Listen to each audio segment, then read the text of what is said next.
के एक नेता ने अपना स्वयं का मुंह, विधायक, नेता नहीं विधायक, उन्होंने अपना मुंह खुद का काला कर लिया तो क्या नाचो मैं? और कहा कि देखिए मैं इसलिए अपना मुंह काला कर रहा हूं क्योंकि बीजेपी चुनाव जीत गई और हमें जनता ने हरा दिया और क्या बोला तूने? 50 सीटों से ज्यादा हमें नहीं लग रहा था बीजेपी की आएगी, क्या बोला तूने? लेकिन 160 आ गई। मुझे अपने घर जाना है, मुझे घर जाना है। लेकिन मैं फिर वो लाइन बोल रहा हूं कि एक तरफ फूलों की माला है और दूसरी तरफ मुंह काला हो रहा है। जनता माफ नहीं करेगी। क्या ये जो संकेतिक, अबे जल्दी बोल, कल सुबह पनवेल निकल, कोई प्रैक्टिकल हमारे सामने ये सब कुछ हो रहा है, क्या इसका एक बड़ा संकेत है, पॉलिटिकल मैसेजिंग है? चलो भाई देखो अब मैं क्या करता हूं। और क्या इस पॉलिटिकल मैसेजिंग का विपक्ष को नुकसान होगा? ये जो मुंह काला हुआ है इसका विपक्ष को भविष्य में नुकसान होगा। साला ये दुख का खत्म नहीं होता बे। प्रियंका कक्कड़, क्या आपको लगता है इस तरह की कोशिश करना, इस तरह की शर्त देना अपने आप में एक पॉलिटिकल इमैच्योरिटी है? मुझे अपने घर जाना है, मुझे घर जाना है। क्योंकि गौरव भाटिया जी ने हमारे आंकड़े गिनाए मध्य प्रदेश, राजस्थान, छत्तीसगढ़ के। क्या बोला तूने? तो उनसे पूछ लीजिए हम कितने में कॉन्टेस्ट करें। क्या बोला तूने?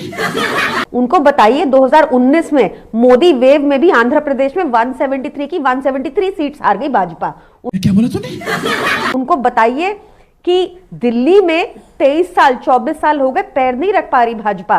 क्या बोला तूने? उनको बताइए कि पंजाब में 54 पर तो जमानत जब्त हो गई थी। वाह दीदी, वाह दीदी, नहीं दीदी, वाह दीदी, दीदी, दीदी।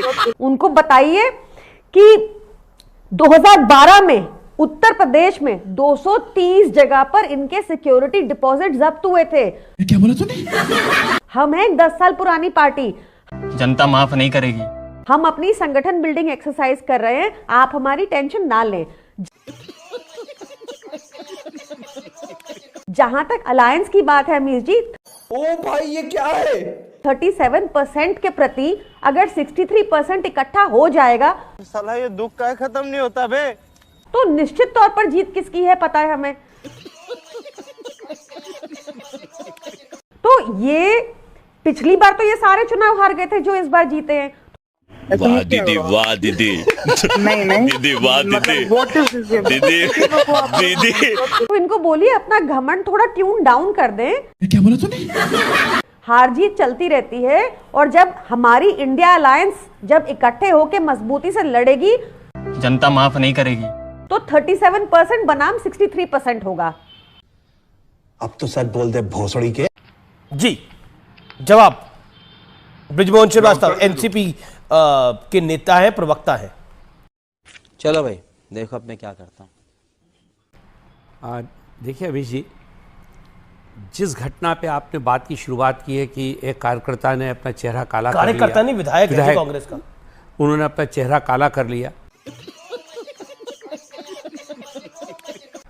इस बात से सीधा एक संदेश जनता में जा रहा है सही पकड़े हैं कि INDIA के जो लोग हैं वो इस हार से इतने ज़्यादा विचलित हो गए और उनको ये विश्वास हो गया है साला ये दुख का खत्म नहीं होता बे, कि आने वाले दिनों में भी NDA के आदरणीय नेता नरेंद्र मोदी जी पूरी शक्ति के साथ इस देश की सेवा करने के लिए लोगों का मत प्राप्त करेंगे। क्योंकि ये इस प्रकार का जो फ्रस्ट्रेशन है, क्या बोला तूने? इसे फ्रस्ट्रेशन कहा जाएगा। ओ भाई ये क्या है? कि आप चूंकि जीत नहीं पाए, तो रुको जरा, सब्र करो, बोला धक्का बुक्की नहीं करने का, आराम से लेने का। हाँ, आपकी पार्टी वहां पे सत्ता में नहीं आ पाई तो कारण ढूंढना चाहिए कि सत्ता में क्यों नहीं आ पाए, क्या कारण था, जनता ने क्यों नकार दिया। समझ रहे हो? समझ रहे हो आप? समझ रहे हो? ना तो उनके पास वहां पे मुद्दे थे, ना ही वहां पे कार्यकर्ताओं के बीच में। और सबसे बड़ी बात ये देखिए कि जिस प्रकार से वहां पर आदरणीय कमलनाथ जी ने देश के एक पार्टी के नेता पूर्व मुख्यमंत्री आदरणीय अखिलेश जी के खिलाफ जिन शब्दों का उपयोग किया था, उससे पता लगता है कि किस प्रकार का इन लोगों का सोच है और किस प्रकार से ये अपने साथियों को लेकर चलना चाहते हैं। अच्छा, हमको सिखा रिया है। लेकिन दूसरी तरफ कहा जा रहा, प्रियंका कक्कड़ ने कहा कि अगर 67% वोट इकट्ठा हो जाएगा तो निश्चित तौर पर मोदी हार जाएंगे। देखिए, समझ रहे हो? समझ रहे हो आप? समझ रहे हो? देखिए कि ऐसी कल्पना करना तो अमित जी कोई बुराई नहीं है जी। हाय हाय, इतना सुकून। बहन कक्कड़ को पूरा अधिकार है कि उस प्रकार की कल्पना करें, पर हकीकत क्या है? हकीकत तो यह है कि जब ये इकट्ठे होंगे कैसे, किसके लिए इकट्ठे होंगे? सिर्फ इसलिए कि आदरणीय मोदी जी को सत्ता से हटा दे। आज अरे हाँ भाई हाँ। देश की जनता जानना चाहती है कि इनके पास प्रोग्राम क्या है, प्रियंका इनका नेता कौन है, इनके पास मुद्दे क्या हैं। प्रियंका, समझ रहे हो? समझ रहे हो आप? समझ रहे हो? सवाल ये होता है आपके पास नेता कौन है। सवाल ये होता है कि एक गारंटी इस देश में चल रही है और वो है मोदी की गारंटी। आज प्रधानमंत्री मोदी ने अपनी सांसदों के साथ बैठक में कहा कि मुझे मोदी जी, माननीय मोदी जी नहीं, मोदी को ली कहिए आप। ये मोदी की गारंटी है। तो क्या आपको लगता नहीं है कि भारतीय जनता पार्टी मोदी नाम केवलम इस पर चल रही है सिद्धांतिक रूप से और उसे फायदा भी हो रहा है? सिर्फ भारतीय जनता पार्टी नहीं, एनडीए भी चल रहा है। अभी एनडीए के घटक दल है, वो कह रहे हैं हमारा नेता नरेंद्र मोदी है भाई, और 2024 के अंदर वो बड़ी जीत हासिल करेगा। अमित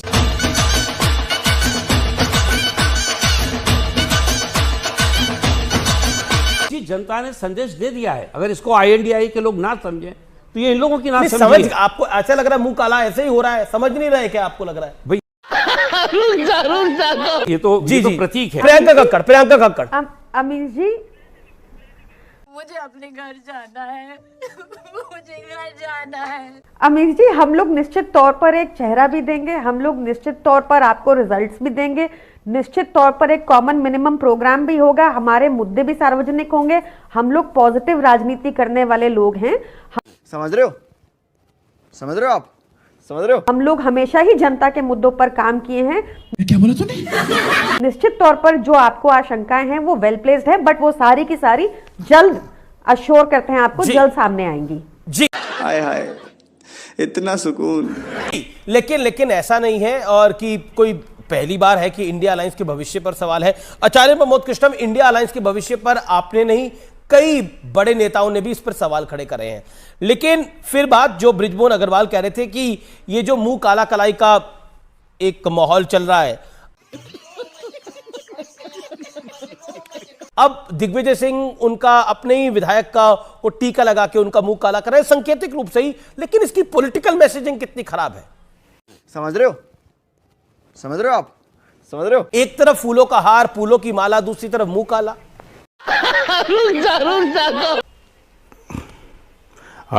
अमीश देवगन जी, कौन किसका मुंह काला कर रहा है, कौन किसके को मुंह को रंगीन कर रहा है, विषय ये नहीं है। विषय है 2024 में नरेंद्र मोदी जी से कैसे लड़ा जाएगा।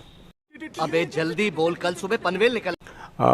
इसमें 2-3 बातें मैं रखूंगा बड़ी जिम्मेदारी के साथ। पहली तो क्या नाचो मैं? बात तो यह है कि दलों के मिलाने से दिल नहीं मिला करते। अच्छा, हमको सिखा रिया है। मैंने ये बात पहले भी कही है, मैं आज भी कह रहा हूँ।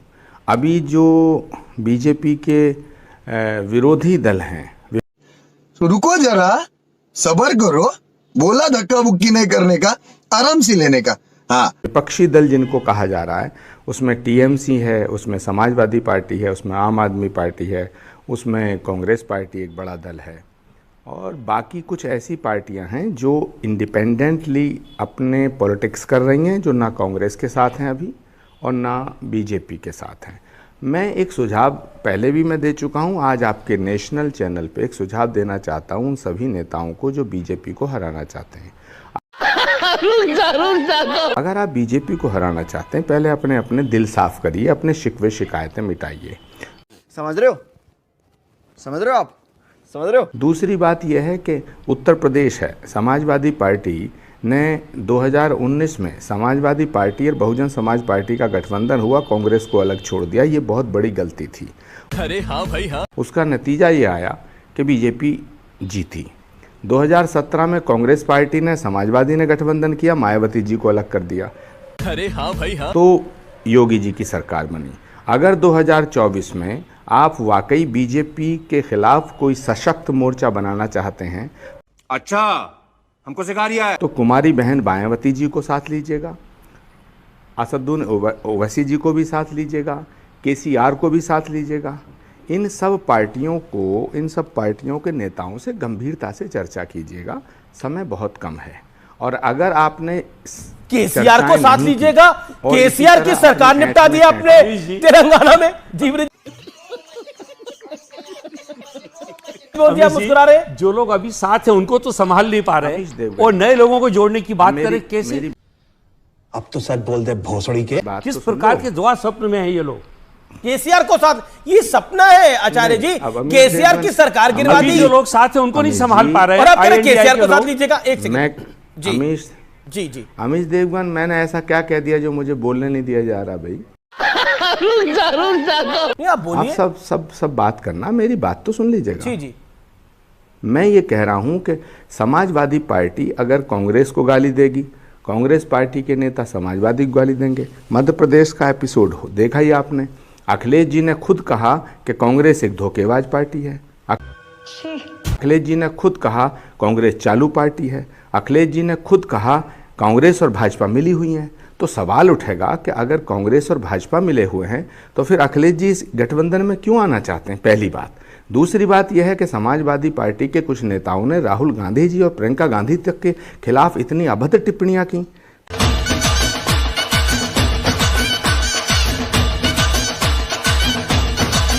तो ये तो बहुत बुरी बात है। अच्छा हमको सिखा रिया है। अगर राहुल गांधी के खिलाफ कोई टिप्पणी की जाएगी तो उसे हम कैसे बर्दाश्त करेंगे? समाजवादी पार्टी के नेताओं ने कहा राहुल गांधी मंदबुद्धि हैं। प्रियंका जी के लिए क्या क्या कहा? तो भाई हम इसको टॉलरेट नहीं कर सकते हैं। सवाल इस बात का है कि अगर हम दिलों को नहीं मिलाएंगे तो दलों को मिलाने पर नरेंद्र मोदी जी को नहीं हराया जा सकता। हाय हाय, इतना सुकून। और अगर विपक्ष की बात हम करते हैं तो सारा विपक्ष, देखिए आम आदमी पार्टी ने कांग्रेस पार्टी को गाली दी छत्तीसगढ़ में, दिल्ली में कांग्रेस के नेता आम आदमी पार्टी को कोस रहे हैं। तो जब एक दूसरे के विरोधी बयान आ चुके हैं तो केसीआर को मिलाने से क्या फायदा? समझ रहे हो आप? समझ रहे हो? क्या डर है? ममता जी, केसीआर, अरविंद केजरीवाल जी, समाजवादी पार्टी, ओवैसी को भी मैं कह रहा हूं, कुमारी बहन मायावती जी को भी कह रहा हूं। और अगर ये सब मिलकर के एक होते हैं तभी नरेंद्र मोदी जी से टक्कर दी जा सकती है। अन्यथा 2024 में नरेंद्र मोदी जी को रोकना संभव नहीं है। जी